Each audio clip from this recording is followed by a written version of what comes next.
So it's a clear fact that one of the many ways to communicate with your audience is via a blog.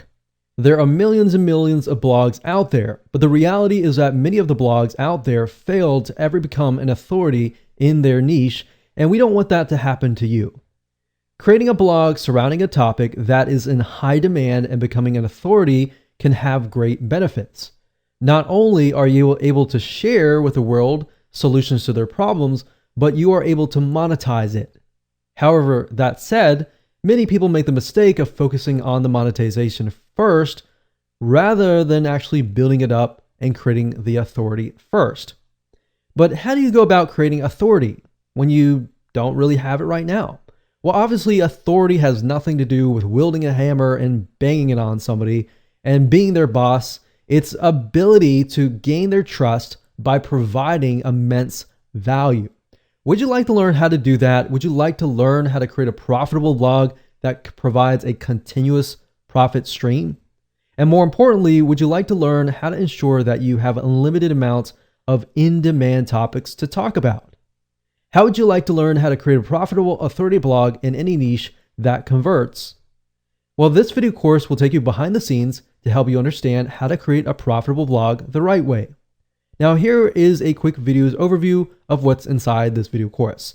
Video 1 is the introduction. Video 2 is finding a profitable niche. Video 3 is a longevity test. Video number 4 is an authority test. Number 5 is a competition test.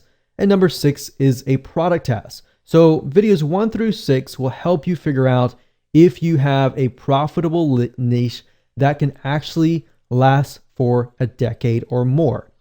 And then, of course, video number 7, we're going to talk about topic creation and generation.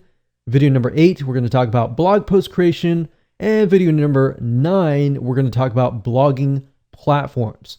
So as you can see, we're really not going to talk about how to create a blog right away, because I feel like what I've seen over the years is that most people go ahead, they create a blog, and then once they get the blog up, they've invested money into the theme and all of that and the brand, and they don't know what to do. So we're going to combat that to make sure that you don't make those same mistakes and that you're able to succeed. So go ahead and grab this video course now and access it immediately after your purchase. No waiting in line, or even at 4 a.m. in the morning, you'll have instant access to building your profitable authority blog in no time at all. Hello and congratulations on getting access to this video course, and I'm going to walk you through how to create a profitable authority blog. So this is video number 1, which is the introduction and getting started. Now, before we jump right in, I want to jump in and talk about mindset, because I want to make sure that you're in the right mindset before we get started. Because I'm a big believer that if you're in the right mindset, you'll be able to implement everything at a faster and more accurate pace. So what I found over the years is that too many blog owners fail because they focus on the misconception or the belief that if you have the right tools, or you have the software tools, or the WordPress platform, or the right blogging platform, then you'll succeed. But the reality is that really, it's not about the blogging platform. It's not about the software tools or any of that. What really it's about is figuring out what your strategy is if your niche that you're going to go into is going to be profitable or not. That's really what it's all about. So the secret is to start with a niche that you are truly an authority in. So this video course is all about that, how to find your niche, but how to make sure that you're in fact the authority. And we're going to put things through a test, and you'll see several tests in the beginning to make sure that is true. Plus, in addition to that, you want to make sure, of course, that it is profitable, that you have enough products to sell, and that you can increase your revenue stream. So what I want to do now is give you a quick overview of what's inside this video course, so you know exactly what to expect. And then, of course, you'll be able to see all the pieces of the puzzle, and then you'll be able to implement them at a faster rate. So this, of course, is video number 1. Video number 2 is find a profitable niche. So we're going to do some brainstorming. And video number 3, we're going to do the longevity test to make sure that that niche can last a long, long time, for decades, literally. And video number 4, we're going to talk about the authority test to make sure that you are indeed the authority. How do you know? We'll ask some questions that you can answer. We'll put you through some tests to make sure that is the case. And of course, number 5 is going to be the competition test to make sure that you have enough competition. And video number 6, we're going to talk about the product test to make sure that everything is going to be profitable for you in the long run. Because the worst case scenario is you jump into a niche that has a high demand, but it's not necessarily profitable. And of course, video number 7, we're going to talk about topic generation. So we're going to take the niche that you decided upon, and I'm going to show you how to use free tools to gather intelligence to figure out what actual topics are in demand. Because it's easy to create topics out of our head, and that's great. And some of those might be high in demand, but we can verify these with actual tools online. And video number 8, we're going to talk about blog post creation. Video number 9, we're then going to talk about blogging platforms. So if you notice, a lot of videos 1 through 8 is all about strategy, planning, getting it right. And once you do that, then you can move on to setting up your blog. Then you can think about the software tools and all of that. All right. So with that said, let's move on to video number 2. Welcome back. This is video number 2, and we're going to talk about how you can find a profitable niche that you are an authority around. And as we're thinking about that, I want to ask you a question, which is, what are you interested in? What are you passionate in? And I want you to keep that question in your mind. And the reason being is because I want to address an issue. And the issue is that many people tend to choose niches based on profitability. And that's the wrong way. Here's what you should look for. You should look for something that you're interested in, because if you look at the profitability or the money first, you will fail eventually, because you will eventually run into a roadblock and you will get overwhelmed. It'll be boring and you'll have no interest in it to continue. And another thing is, you won't look like you really know what you're talking about. So start with your passion. And the great thing about that is that people will trust you. They will begin to see that you're passionate about it. Have you ever been to maybe a blog or a webinar or something of other, and you have noticed that the speaker is not passionate whatsoever? They just feel like they're there because they're there. Does that really make you want to trust them? If they are not really passionate, that you can tell that they don't really know what they're talking about, but they're just trying to get by. That probably turns you off, right? Well, same goes here. You don't want to portray that in any way. But what I'm trying to get here is that you want to portray yourself as the expert. And to do that, you need to be passionate about the niche. So over time, like I said, things will get boring and you will lose sight. And once you've lost sight, that is the beginning of failure. So what I'm trying to do is I'm trying to set you up for success. Now, here's an example here. A while ago, I considered a niche called scrapbooking. I had zero interest in it, but I did this because I was trying to follow the money. What happened was it flopped. It died. So what I realized over the last decade was what gets you over the roadblock is being passionate about the niche. So here's my recommendation to you, and I want you to take this exercise and just go ahead. Step 1, just pull out a pen and paper, pause the video if you want to, and just sit down and just begin to jot down all of your hobbies, things that you've invested money into, things that you've been passionate about. Maybe it's something that your family's passionate about. Think about all the pains that you've been through or your loved ones have been through, and jot those down as well. Because let's be honest, if it's a pain, you've probably done enough research about it to know the advantages and disadvantages of certain solutions and all of that. So let's say, for example, you have had a kidney stone. If that's the case, then you passed it without needing surgery, then somebody else out there is probably going to want to learn from you, right? So you have some sort of experience in it. You felt the pain, you felt the suffering, you've been through and done that. So you can relate to the people that are going through it. So basically think of things that you're passionate about. And if you want to pause this video and just go ahead and do that, that's fine. After you've done that, step number 2 is now, out of these that you have written down, I want you to pick and choose the ones that you're extremely passionate about.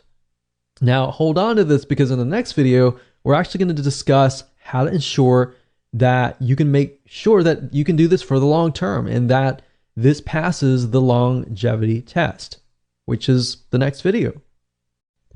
Hello and welcome to video number 3, and we're going to talk about the longevity test. So here's a quick and easy short test that you can utilize to figure out if you're really passionate about the niche in the long term. Because you might be okay right now, but we really want to know if it's going to last for a decade or more. So in the previous video, you created many different topics and then you chose one. Now, the fact that you're passionate about this topic means that you're more likely to succeed in the long term, but we want to make sure that is the case. So here's what I want you to do. I want you to get a timer, whether it's your phone, whether it's your watch.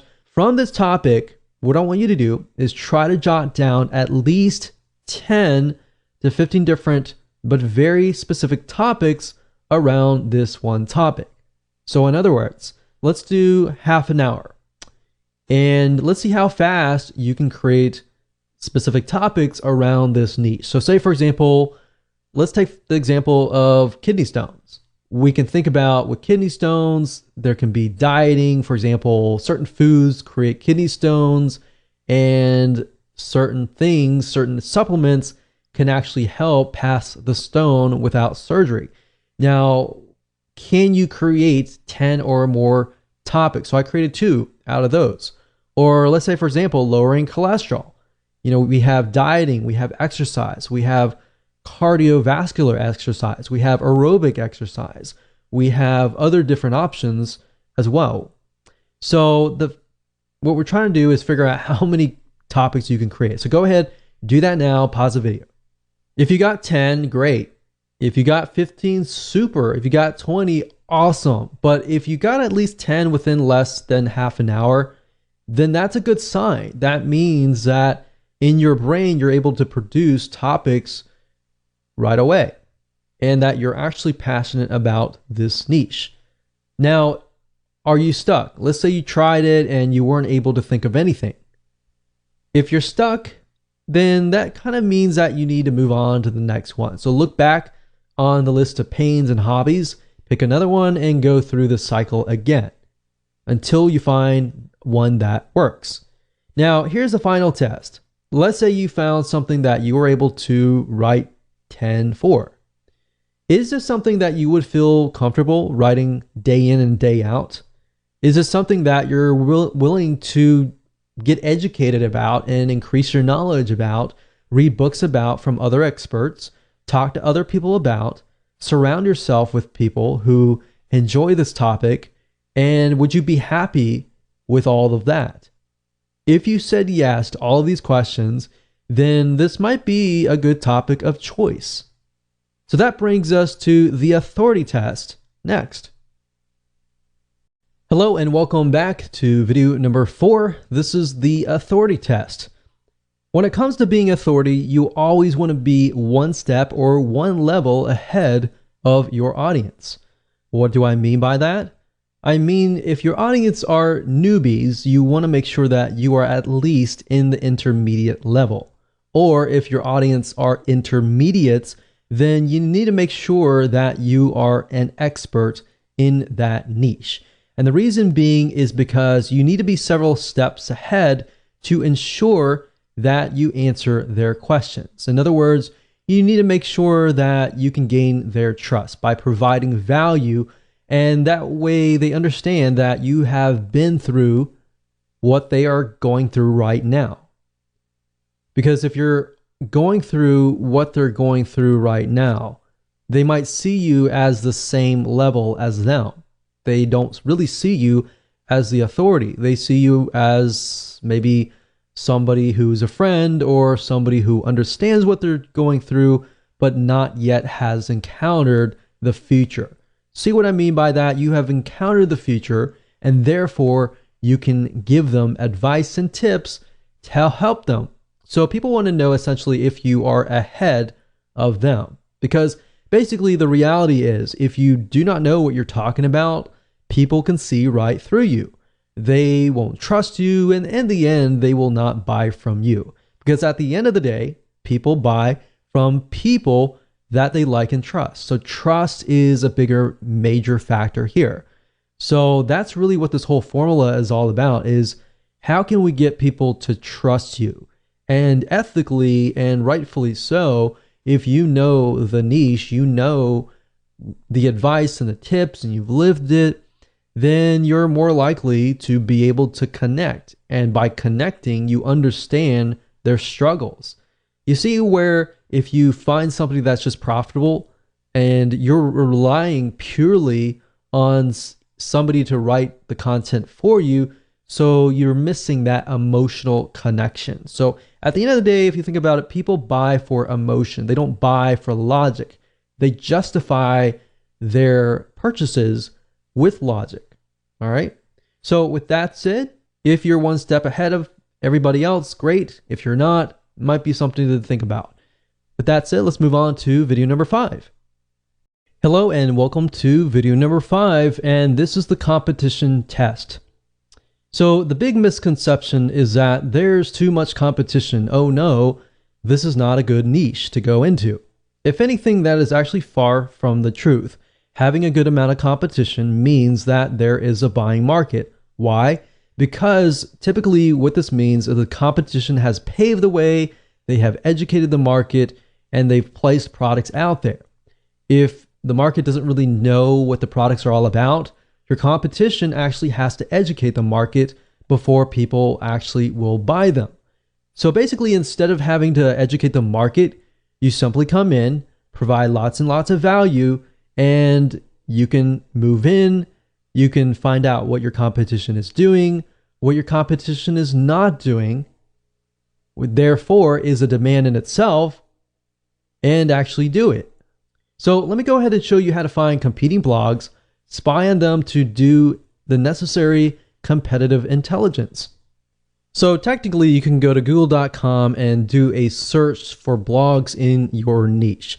But a tool that I like to use is called Buzzsumo.com. That's Buzzsumo.com. And the reason why I like this is because this site literally analyzes the content that performs the best within the niche. So this really is going to help shortcut things for you.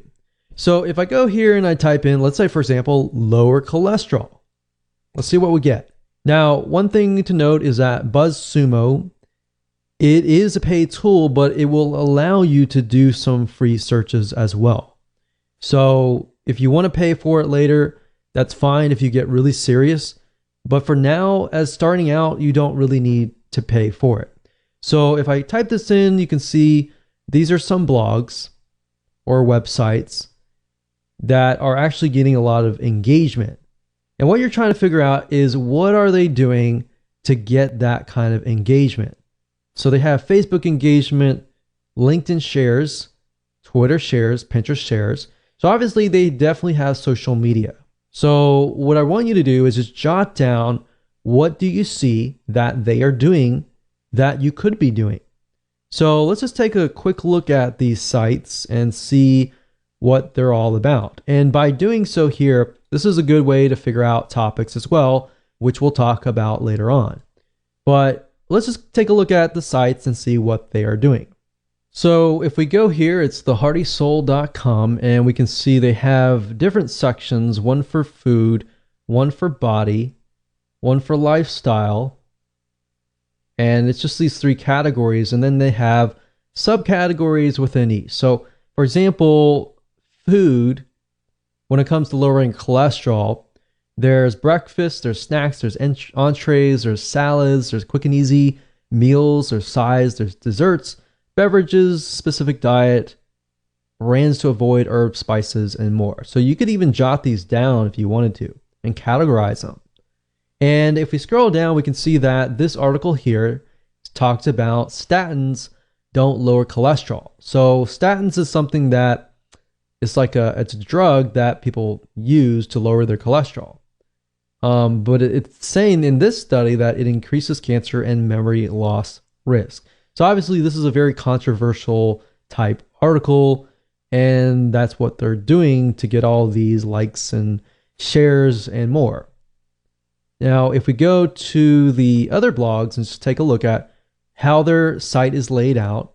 So they have a topics. It looks like they have very, very general. It's not necessarily related to health, but they do have one section related to health. But this looks like it's just an article. But you can see the length of the article is actually quite long. It's a good, decent size article, maybe about 700. No, it looks more like 1,000 words. But nowadays, your articles and your blog posts can actually get to the length of, 1,500 to 1,000 words per blog post. And of course, if you have videos, that's good too, to get people to actually stay. So we can see that these sites don't really focus just on cholesterol, but they focus on the overall arching view of health. Now, what this allows you to do is this allows you to create a profitable authority blog based upon a very, very specific niche. If you focus only on, let's say, lowering cholesterol or how to pass a kidney stone without surgery, then that might actually allow you to convert more sales because the person that you are attracting is more likely to be in that mindset, right? So for example, if somebody comes to this blog, they might be interested in lowering their cholesterol, of course, because of lifestyle, but they might be coming here because they're interested in relationships. So it's not really targeted. So that, I think, is something that could be improved and something that you could even do yourself. So that's what I would do. I would go to these sites, jot down at least 10 or so things that they could improve and that you could follow, that they are doing that is working for them. And you can compare different blogs to make sure that all of these blogs are doing the same thing. If they're all doing the same thing and they're doing really well in that area, it might be something that you can actually mimic. Hello and welcome to video number 6, and let's go ahead and do the product test. Now, at this point in the time, you know for a fact that this is a niche that you want to go into. But what we need to do now is we need to make sure that we are going to be able to profit from this blog. So what you need to do as far as product creation goes is figure out if you have an unlimited supply of products that you can sell to your market. Because the more products that you have, the higher your revenue stream is going to be. Now, there are different routes that you can take. You can either find affiliate products, or in other words, products that other people have created, and you can direct your traffic, your bloggers to, and you can send them there, and if they buy, then you get an affiliate commission. So you get a cut. Basically, if the vendor has a product, let's say a video course, and they give you 50%, for every sale that you make, you get 50%. Now, the nice thing about this is you don't have to deal with customer support. The downside is you only get half of the commission. Now, if you create your own product, obviously, you get 100% commission. So you are the vendor, so you get 100% of the product. Now, that's the nice thing about products, but product creation definitely does take time. And a shortcut of that is what we call private label rights products. What that means is you have somebody who has created a video course or a report or an ebook or some sort of product, and they are giving you rights to put your name on it and make it as your own. So the person creating the private label product, their name is not on it, so you pretty much get all the credit. Now, if you go find a private label rights product in your niche, let's say, for example, lowering cholesterol, and you compile a ebook or a report that somebody can buy, or you can turn that report into a video course that somebody can buy. Either way, product creation or private label rights, you get 100% of the actual revenue. So here's the thing. Finding affiliate products is great. It allows you to focus on your blog. But if you're unable to find many affiliate products, that just means that you're going to have to create your own products or find private label rights products. But I want you to understand that at the end of the day, the more products you create, the more you actually control yourself. So you actually own these products. And if you have 5 different products, you can cross-sell them. If somebody buys product 1, you're more likely to present them with product 2, 3, 4, 5. And if they like you, and if they like your products, they're more likely to buy the other products. And that's the beauty of this, is you can pretty much do however you wish if you own the product. So what I want to do now is just head on over to Google. I'm going to show you real quick how to find products that you can sell if it's an affiliate product, or if you want a private label rights shortcut. So this is going to be a quick and easy exercise. Simply go to google.com, and then of course in the search box type in private label rights, and then place the next word to be your niche. So in this case, if that's lower cholesterol, let's see what we get. So you're going to see PLR or private label rights. You can do a search for PLR as well. Same thing, same acronym. And you can see that, this is $3.49. It's 30 days to lower cholesterol, PLR ebook. And you want to make sure that you see what's inside the ebook. Now, I can't say for everything. Some ebooks are created with tons and tons of high quality, and some are created and they're not really good quality. So you really have to pick and choose. I mean, it's not really expensive. So at the end of the day, you can look at it, and if it's great, if it needs to be rewritten, you can hire an article writer to do a total rewrite of it. Or another thing you can do is you can head on over to upwork.com or fiverr.com, which is fiverr.com, and find somebody to turn these articles into videos, which is something that most people don't do, but that's an extra step that you can take that really adds a lot more value. Now, aside from private label rights, finding affiliate products or products that have vendors who have created a product that you can promote to get an affiliate commission, you go to clickbank.com and you click on their affiliate marketplace and you type in a keyword here. So let's say cholesterol and see what we get. So out of this, we can see there's 122 products, which is a good thing. That means that we have enough products that we could potentially sell. And as you can see here, the initial sell is $24.45, and that means that you're going to get that amount of money. And some of these have rebill. So some of these have recurring membership sites attached to it. So if you sell it once, you can get paid over and over again over the course of a few months. So what we're trying to do is we're trying to just glance really quick. You don't have to buy anything right now. Just kind of get an idea. Is there actually affiliate products out there that we can sell and promote and get a commission? And we can see that there is indeed 122. All right. So another thing you can do is you can go to Google and we can say lower cholesterol or just cholesterol affiliate program and see what kind of affiliate programs are out there for products that are helping people lower cholesterol. And you would simply go here, you would take a look at it. You could contact the vendor to get more information or even get private access or complimentary access to the actual product to test it out to make sure that it is good for your list. So over time, if you build a list of, let's say 500 people or 1,000 people, over time you have more leverage the bigger your list is, or the more interactive your actual list is. So lists can be email lists, it could be Facebook likes, it could be Twitter followers, and more. But this just gives you an idea about what is actually out there and if you have enough products to sell on your blog for the future.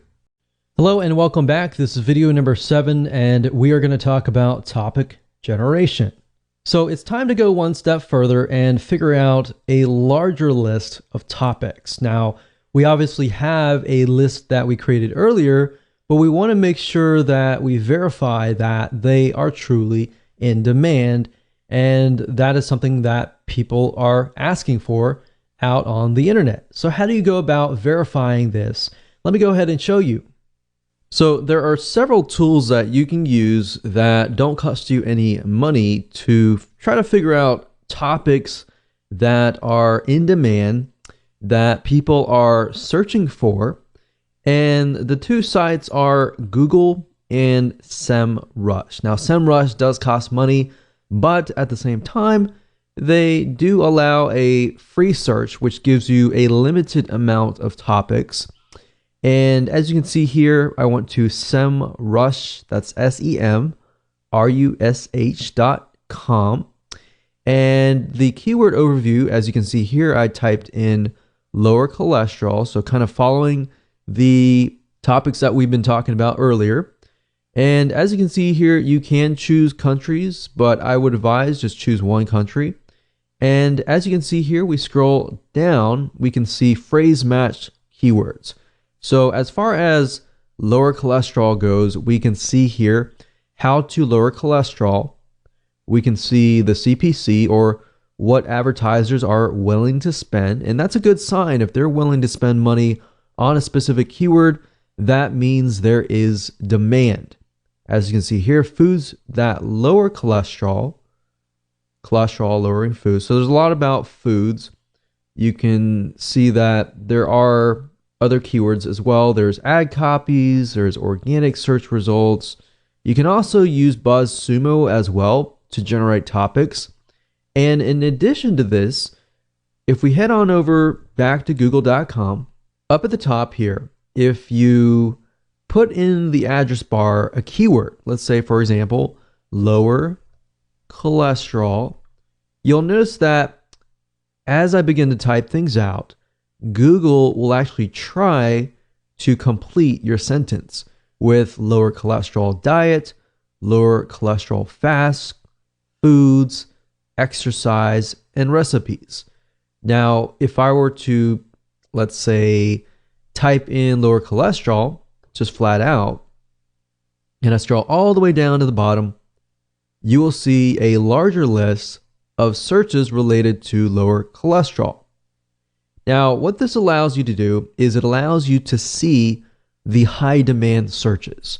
In other words, Google's not going to show keywords up at the top unless people are actually searching for them. So if among thousands of people are searching for them, that's something to be aware of.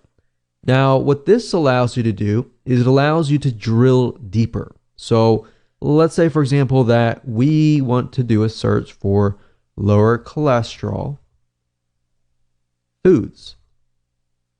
And we do a search for that. And if you scroll all the way down to the bottom, you will see everything related to lower cholesterol foods. So we can see cholesterol in almonds, breakfast, food lists, recipes, how to reduce it naturally without medication. So we can see that, and can I get an idea of the type of person that is searching?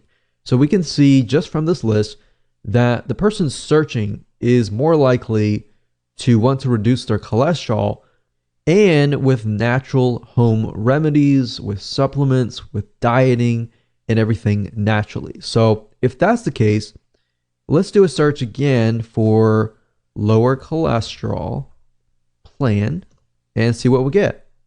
So let's scroll down all the way down to the bottom, and we can see that the plan consists of diet plans, how to lose weight. So losing weight can be a factor. And we can see Indian diet plan. We can see Mayo Clinic diet plan. So many different diet plans. So what this allows us to see is allows us to see the overall general idea, which is lower cholesterol. And within that, we can see that there's things like dieting. So let's just create a notepad here. So lower cholesterol. And within that, we can see diet, we can see recipes, which recipes, of course, fits into diet. We can see exercise.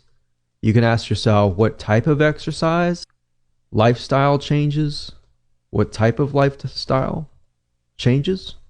So as you're beginning to type these out, ask yourself questions that other people would ask, like what type, or what if, or why, or how, or when. So who, what, when, where, how kind of thing.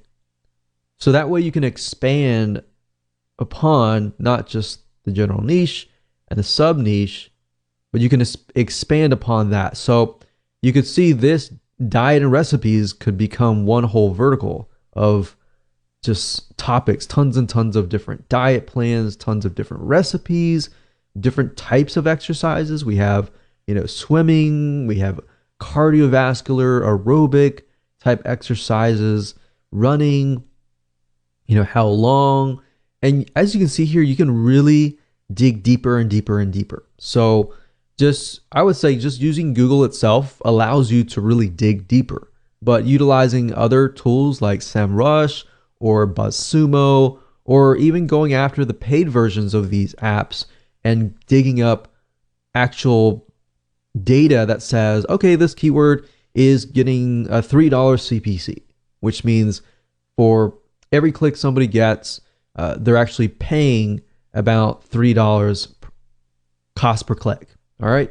So that's basically all you need to do right now is just do a little brainstorming, do a little researching, and create a list of topics that Google has proven to you that it is in demand. All right. So with that said, let's move on to the next video. Hello and welcome to video number 8. And let's talk about blog creation.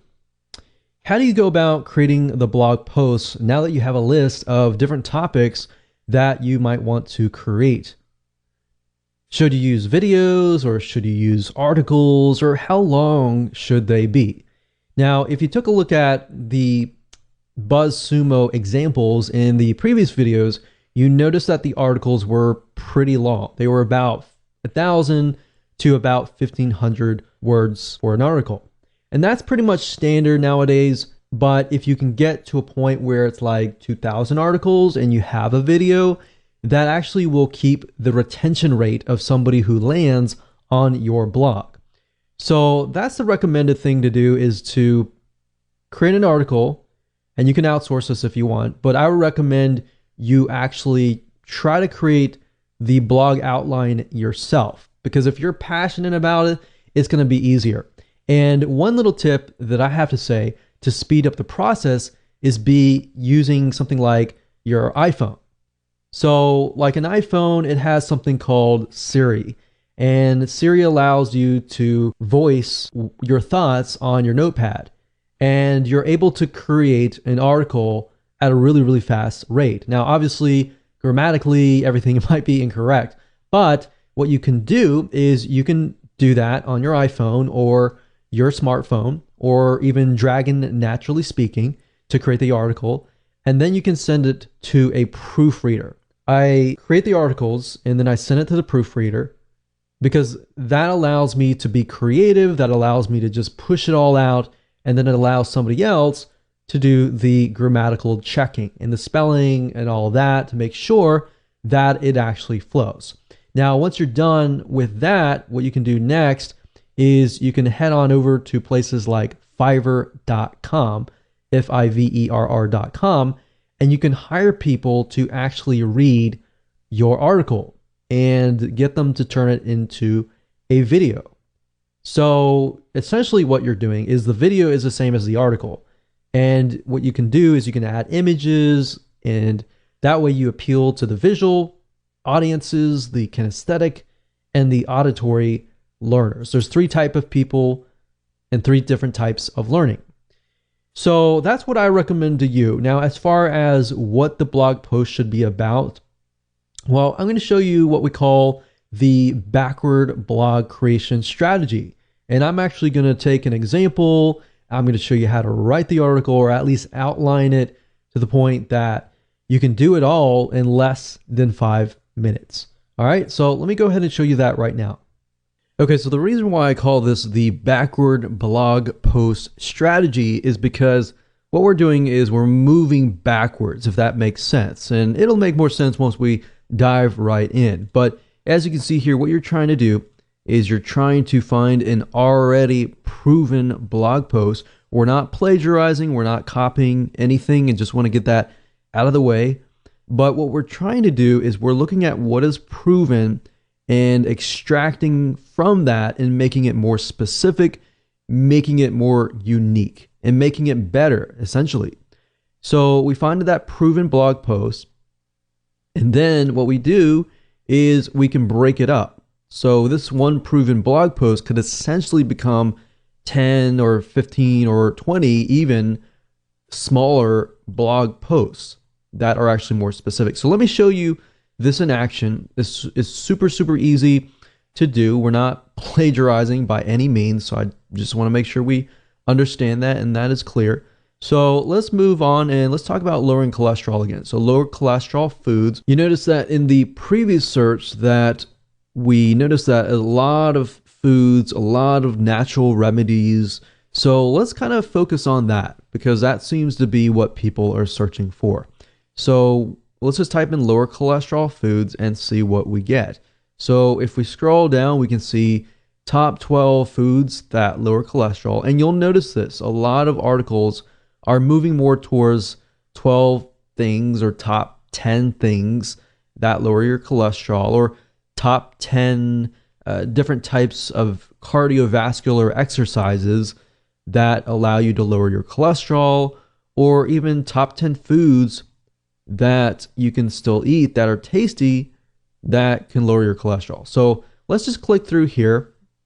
We'll click this one here and let's just start from there. So as you can see here, it says 12 foods that lower cholesterol naturally. Now, if we take a look here, we can see that it lists different types of foods. So different categories of foods like oats, we have red wine, we have salmon and fish, we have nuts.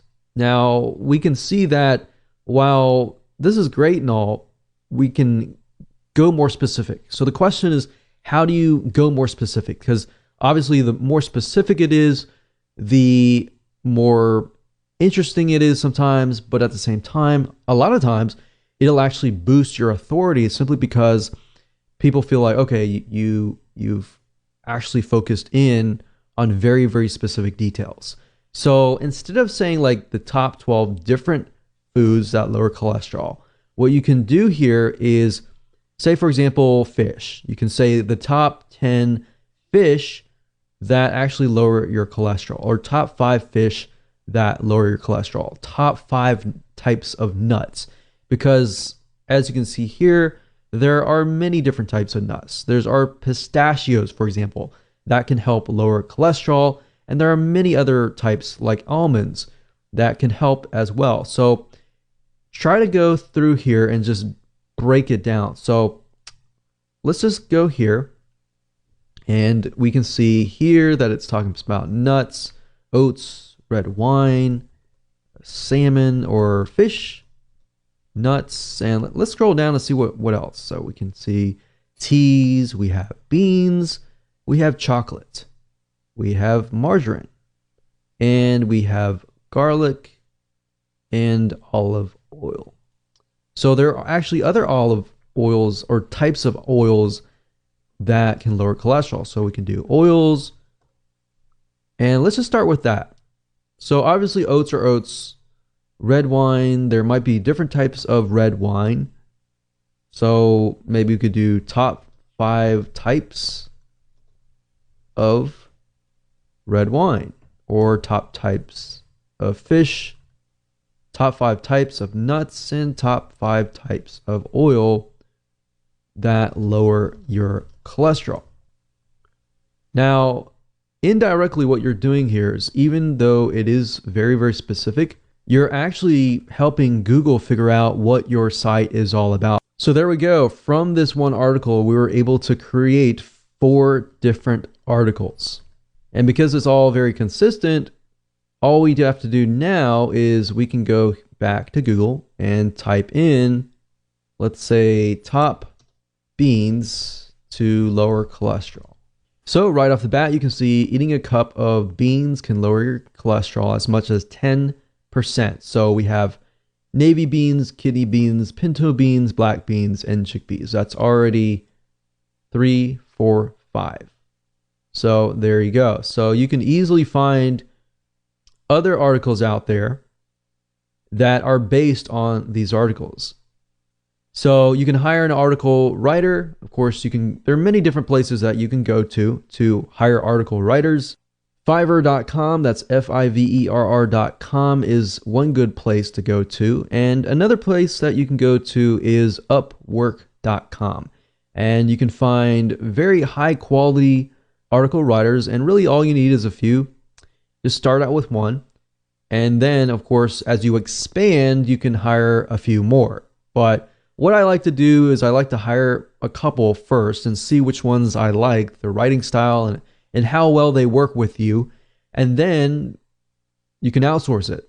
Or you can either do it yourself and very, very easily do it. It's because you have it, it's more specific. The more specific it is, the easier it is to write. So for example, going back to nuts, we have number 1, pinto beans. Number 2, navy beans. Number 3, 4, 5. So all we need is 3 more, which we have those. So kidney beans, chickpeas, and butter beans. So all you have to do is simply hand this to an article writer and say, hey, I want you to write an article on the top 5 types of nuts that lower your cholesterol.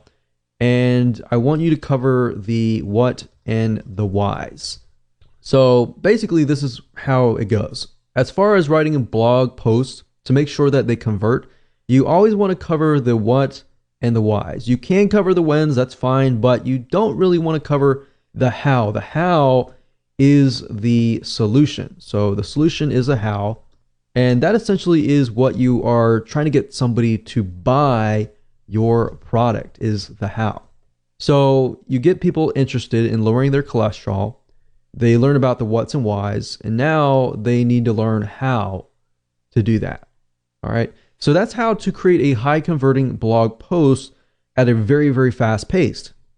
Welcome to video number 9, and we're going to talk about blogging platforms. So congratulations, you've reached the end of this video course, and now it's time to talk about blogging platforms. We're going to talk about 2 things, WordPress or Blogger.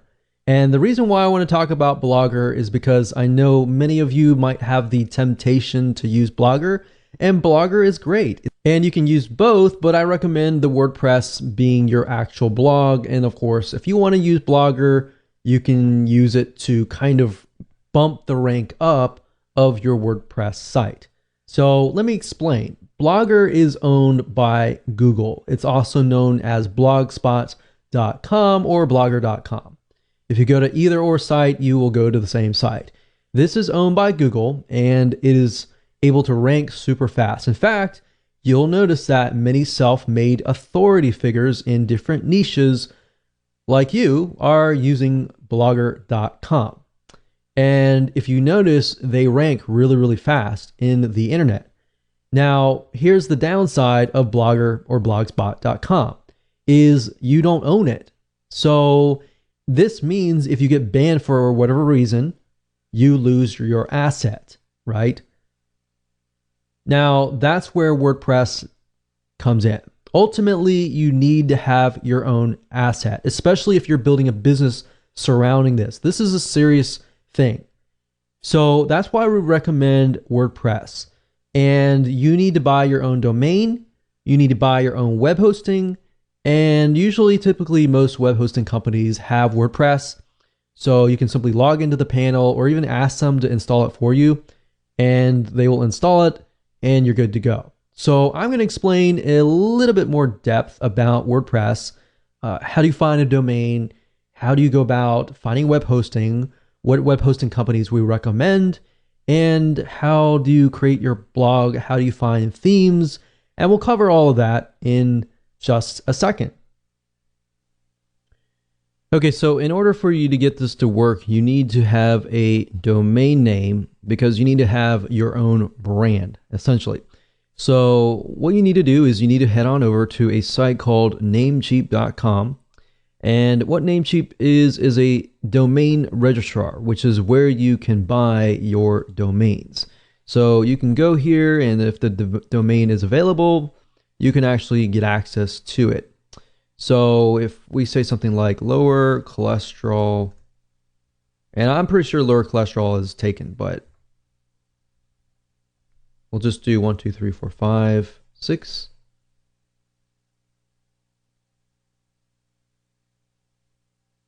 And we can see whether or not it is available. And I'm pretty sure it is just because it puts the numbers in it, but I don't recommend you do that. I just recommend that you find whatever domain that is great for you, and then of course add it to your cart, buy it, and you're good to go. So you pretty much have completed the domain part. Now you have to get web hosting. So essentially the way it works is this. If we go back over here, you need two things. You need a domain name, which is kind of like an address, and then of course you need to have web hosting. So if you think about it, a house or apartment, you always have an address, right? And of course the address points to a house. And then a house actually has furniture in it, and you can change the outlook of it, the design of it, on all that. That's basically what web hosting is all about. So what you need to do now is you need to find a web hosting company that specializes in WordPress, because you're going to be using WordPress. Now, just keep in mind that WordPress is a very intensive type software. So as you grow your WordPress site, it utilizes a lot of RAM, a lot of server processing speed as it grows. So that's just something to keep in mind. So what I recommend that you do, you can either go to Google and you type in top WordPress hosting companies and go from there, or you can specifically use the ones that I'm about to talk to you about. There's one site called knownhost.com. We've used them. They have one of the best customer supports as of now, and they're very, very fast. The one good thing about web hosting companies is, as far as trying to figure out whether or not they are good or not, is to figure out how fast their support really is. If you email them, and you might want to test it out, if you contact them and they take hours and hours to get back to you, move on to the next place, because that's a good sign to figure out whether or not, that's a good hosting company. But we've tested this particular host and we found that they're really, really good. So what you want to do is you can head on over to here, and what you're looking for with WordPress type web hosting is SSD. So any type of SSD is going to be really, really fast. So you can pick the $25 per month plan, for example, and this is going to be reliable because this is a reliable host. You always want to choose a reliable host. The next host that's good for web hosting for WordPress is a2hosting.com. And if you go here, you look for the cloud hosting, or you can look for the shared hosting. So if you click on cloud hosting, you can go through and purchase whatever you need. Typically what you can do is you can start out with the very, very basic plan, and then of course move up from there. So as you can see, A2 hosting uses SSD, which is what you want. If you see any hosting that is using something like HDD, which is a regular hard drive, then you might want to pass. So for example, there are a lot of web hosting companies out there. HostGator also provides WordPress hosting. I cannot recommend HostGator. Have not really had the greatest experience with them. But knownhost.com is a great web hosting company that we have tested, and it has been tried and true. So once you've gotten your domain and your web hosting, the web hosting company will provide you with information on how to connect the two.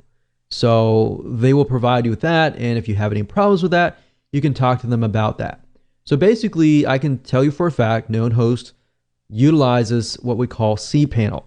So they're going to give you access to a cPanel, which then you can log in, And of course, they will give you access to what we call softaculas. So what you do is you click on WordPress here.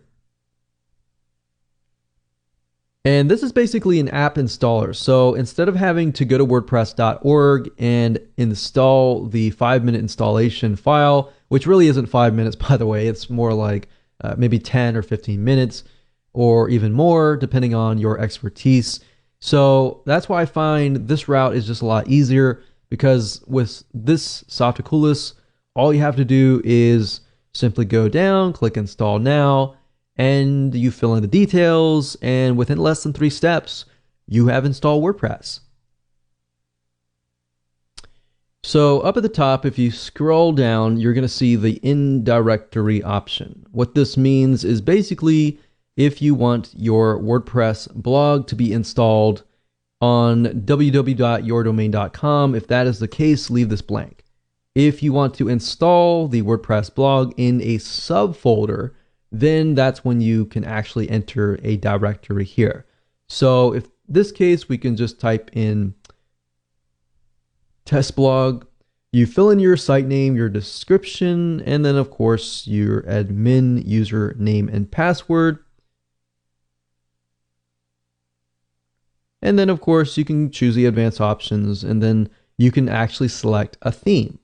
So that's the nice thing about this particular app installer is you can pick one, you can actually scroll through many different themes. And the nice thing about WordPress is you can literally change the whole design with a click of a button. You don't have to redo everything or anything like that. So if I want to go with this one, I can click select and click install. And literally within less than a minute or a couple minutes, we are good to go. That's it. And of course, if we go to the actual blog itself, we can see the actual blog has been created. Now, the app installer is going to give you access to the WordPress administrator dashboard, as you can see here. And all you have to do is literally, whenever you create a post, you can go here, add new posts, and you can add new pages. You can also change the appearance by going to appearance and themes. So let's say, for example, we don't like this particular theme. We always can go to add new, and we can find another theme. We can click install, for example, and it's installed. We can activate it. And if you go to the live site, you can literally see that the blog design has been changed. Now, I would recommend that if you are very serious about building a long-term authority blog, that you buy a theme that actually relates to your audience. So I recommend a site. It's called themeforest.net. Themeforest.net. And if you go under WordPress, you can actually find different themes that relate to different markets. So for example, we have blog and magazine. And just because it says blog does not necessarily mean you have to use that theme. You can use a theme that is related to other different markets as well. So as you can see, it ranges about $20 to about $54 per theme. But these themes are very, very professional and can definitely make you stand out. And if somebody comes to your site, you want to make a good first impression. And if you do that, that's one side of getting people to trust you, is to make sure that your site looks professional. So that's just something to think about as well. So I'm not going to go into too much depth about how to use WordPress. That's a different course for a different day. There's many different types of video courses out there that will teach you how to utilize WordPress, how to manage the site, and all that. But best of all, WordPress is great because it's very newbie friendly. And once you understand how to use it, it's very, very fast and efficient to create posts, to create pages, to add images, and all of that.